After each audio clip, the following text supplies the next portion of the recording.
Hello and welcome to Not Made. My name is Rachel and today's video is going to be a little bit of a mishmash of a bunch of different things because originally I was just going to make it a comparison between paid and free patterns that I found for a specific item. But I think I'm going to go ahead and make it that plus what I made this week because otherwise I can't figure out what to do. So that's what we're gonna do. So I'm going to be talking about capybaras because I'm going through my capybara phase, okay? This coffee is amazing. If you've ever never blended your coffee with butter, you really need to try it because it's awesome. Hits the spot. Anyway, let's talk about capybaras. So today I'm going to be comparing the free patterns that I have for cappies and the paid patterns that I have. And they're not just completely straight up comparisons, and I'll show you why in a minute. And you've seen all of these guys already, so I'm just gonna go ahead and throw in the clips of me making 2 of the projects and then we'll talk about it.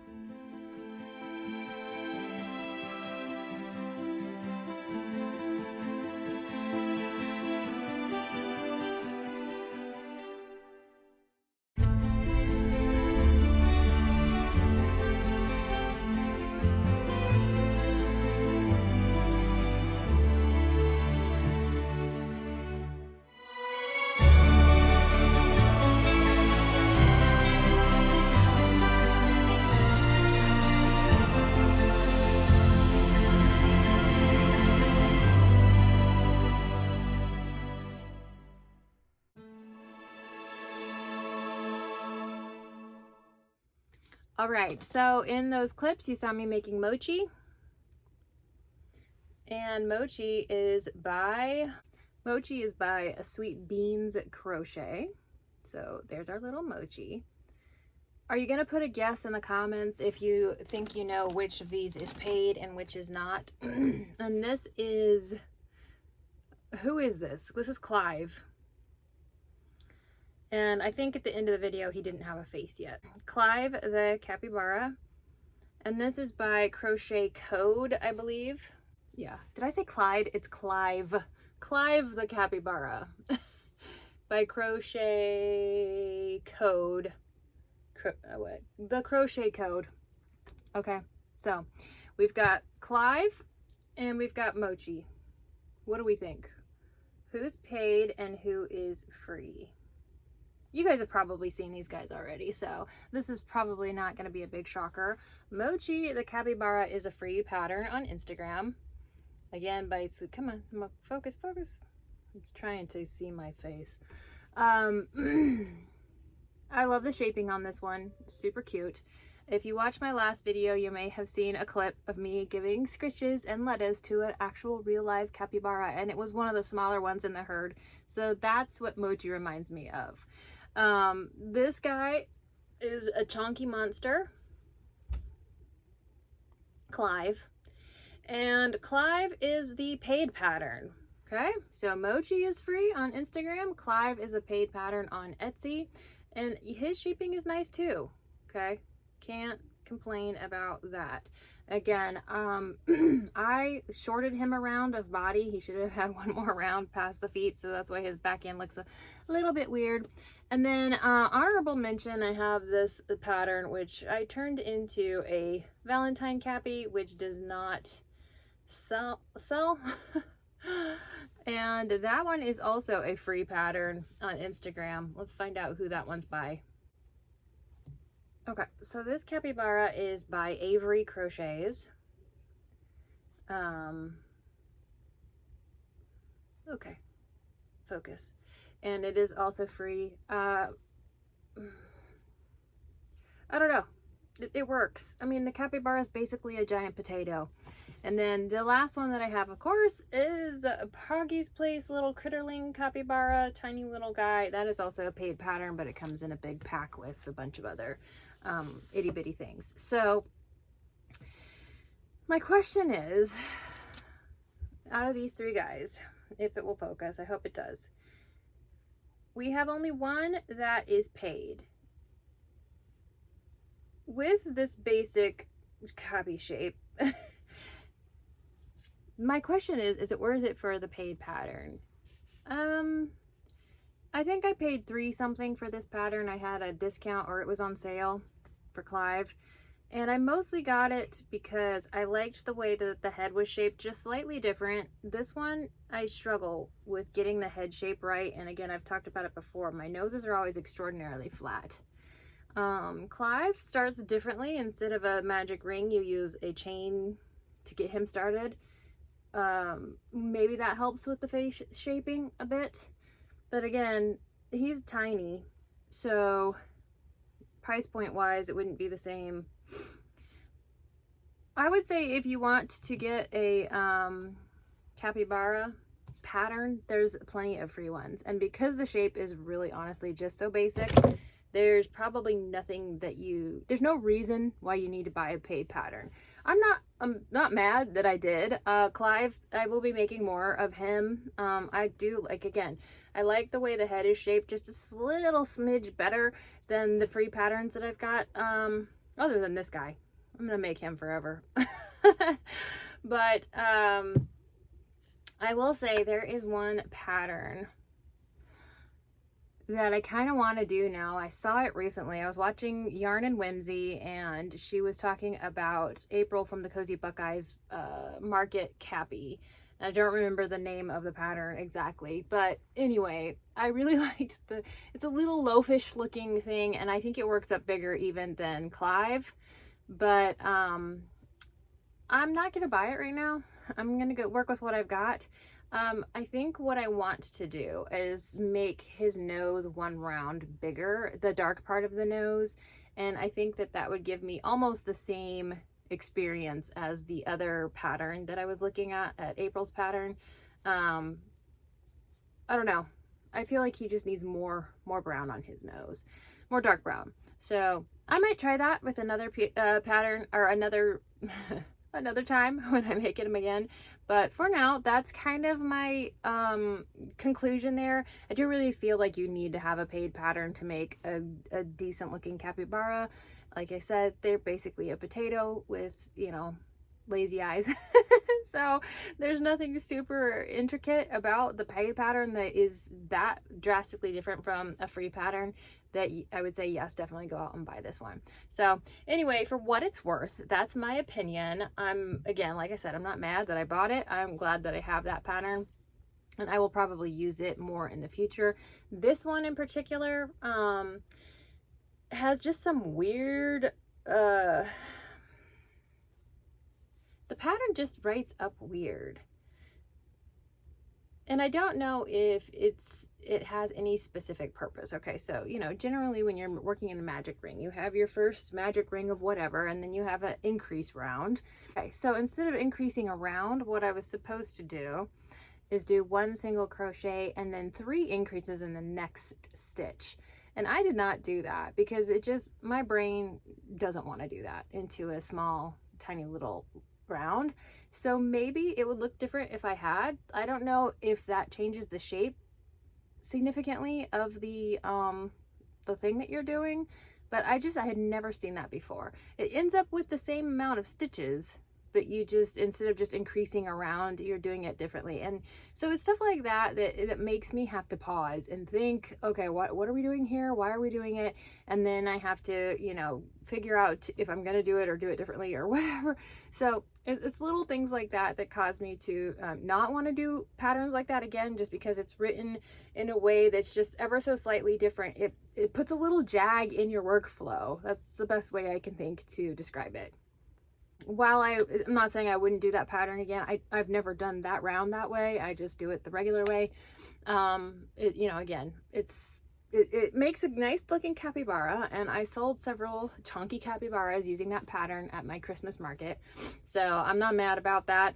And I'm not mad about Clive. It was a decent pattern. It was less than $5. It was $3 something, I want to say, on sale. And I'll definitely be making more of that. I don't know if I will make more of Mochi. I love the way he looks. I actually really like this one. But size-wise, I think that, you know, obviously I can't charge the same price for him as I would for this guy. So I'm probably going to just put him in a mystery bag. That'll be a fun mystery bag. Okay. Let's move on to what I made this week. So I am I'm super excited because I got chosen for a pattern test call. And I was just like, there's no way I'm going to get picked for this because there's going to be a ton of people applying for it. And I did not go back and see how many comments were on that tester call, but it's a really big project and I'm super excited about it because I just kind of wanted something that was a little bit of a stretch, like stretching me a little. And I've kind of been wanting to do a larger project ever since I did Anchor. That was super fun. Kind of like a just for me thing.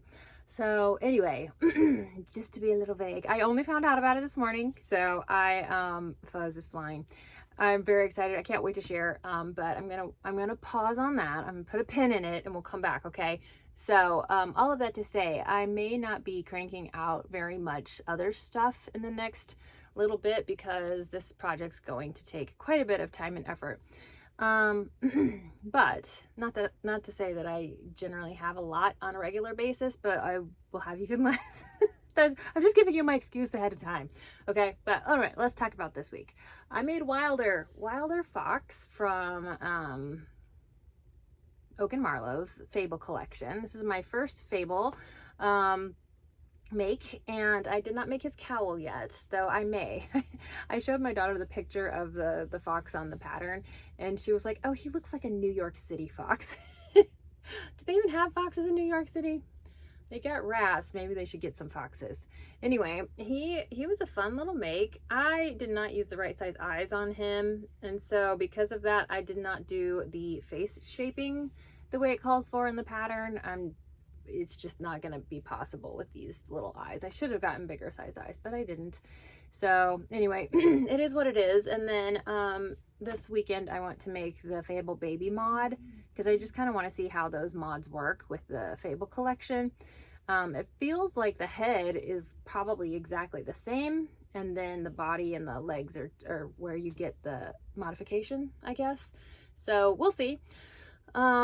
I did have a little bit of trouble with the ears. The ears are worked up differently than I expected them to be, and I kind of just did my best guess, I guess, for lack of a better way of putting it, on how those were constructed. It's not intuitive to read it in the pattern, and so I'm not sure if I did it right, but it looks like foxy ears, so we're gonna go with it, right? And then when it came to attaching them, those instructions too were difficult for me to understand.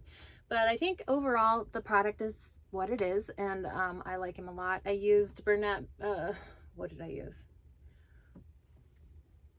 Red Rust is the color. What is the brand? I think it's a Bernat blanket. Yes, it is.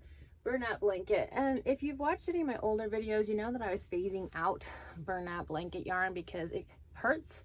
It hurts to work with it, okay? It's still not my absolute favorite when it comes to how it glides on the hook or how my arms and wrists respond to it, but they've changed something about that yarn that makes it much softer than it was, I don't know, a year or so-ish ago. And so it's not so bad. I can manage it at this point. So that's what Wilder is made of. I don't know what the cream color is because I just had a ball of that with no anything, and then of course the black is also Bernat blanket, the $13.99 skein. I'm gonna say that every time. No. All right, so Wilder hung out up here this week, and I'm gonna put him back because that looks like a good place for him. Stay.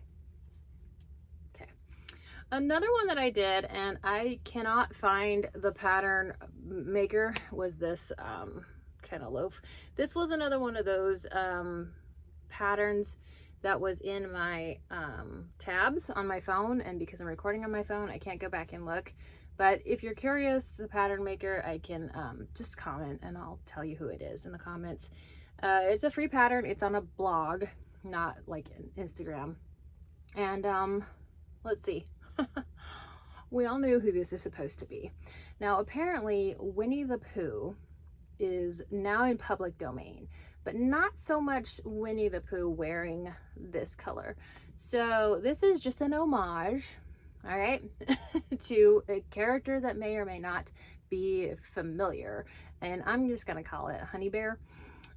So what did I do differently here? They wanted you, of course, to crochet individual feet, and there was supposed to be a tail, but correct me if I'm wrong, I don't think the character has a tail. So I left the tail off. I mean, I could have put it on there just for kicks because it's a bear, right? But I just didn't feel like it.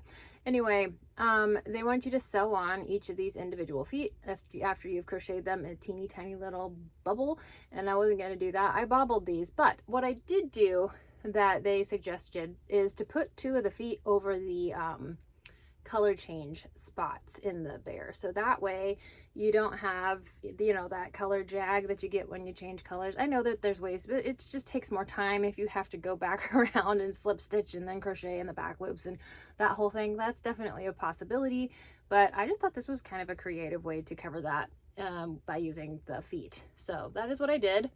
And then I just embroidered the face. They wanted you to go back in after the fact and do safety eyes, but glue them in. Like, they don't have you put the safety eyes with the backs on. Like, you finish the whole entire thing and you stuff it and you close it and everything, and then they tell you to go back in and insert the safety eyes and glue them in. And I wasn't going to do that. So that is what this is. I don't think I'd make another one. I mean, it was just kind of a one-off thing. It's nothing too, nothing hard about that pattern whatsoever. It just, I was kind of meh. And oh, I believe that I did the ears differently as well. I just went in and made little bear ears myself, surface crocheted those on, because I think that, again, those were other pieces that they wanted you to crochet separately and sew in. And I'm just not willing to do that type of work for something that looks like this, right? This is not a detailed pattern. This is cute, but there's absolutely no reason why this should not be a no-sew pattern.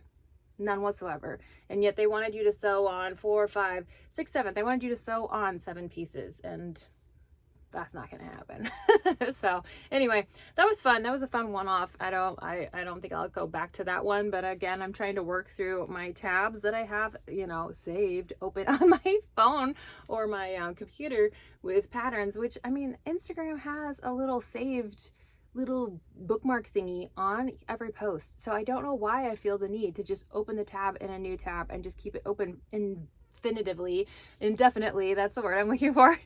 So until I get around to it, right? There's no reason. I'm trying to cure some of these bad habits, but you know, it is what it is. Okay. The next thing I made this week was, and I don't even know why. Okay. This was so bizarre because, I have mentioned probably before, I know I've thought it multiple times, that I'm just not into crocheted food items, okay? And I'm also not into jelly cats because I don't understand them. I'm like, what in the world is this thing? But a lot of people are doing them, and I guess the more you see them, the more you kind of think, oh, maybe it is actually kind of cute. Anyway, I made a macaron. A baby macaron. Look at it. I think the reason that this appealed to me was because the feet were just bobbles and I wasn't going to have to create the little legs. But this one is by, let's see, I had this open so I could find the names a little bit faster. Then I had to scroll. Where'd it go? Okay.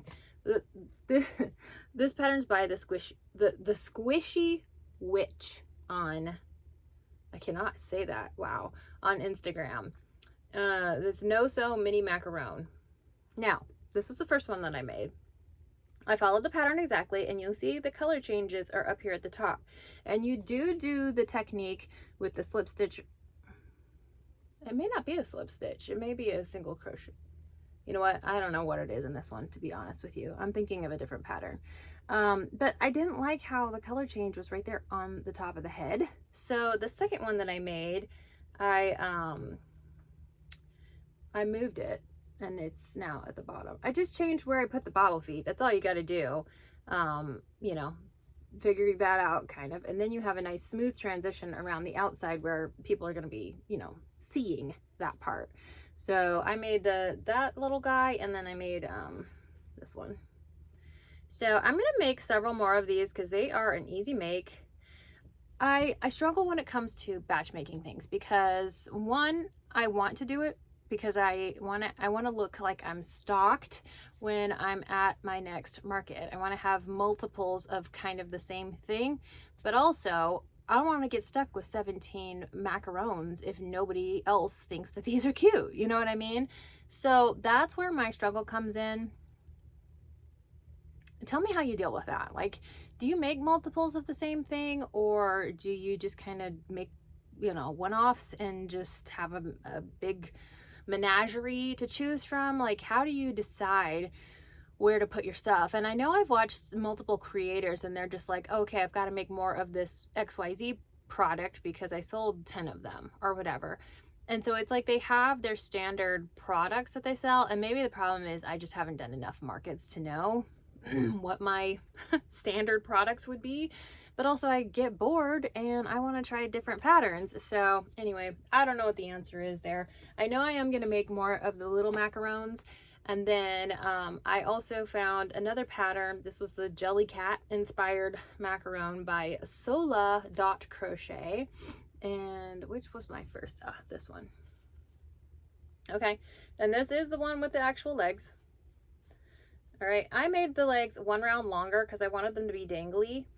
So I don't know if that's a problem or not. I don't really know. Are Jelly Cat's legs just supposed to stick straight out? I don't know. But anyway, oop, she just about took a dive.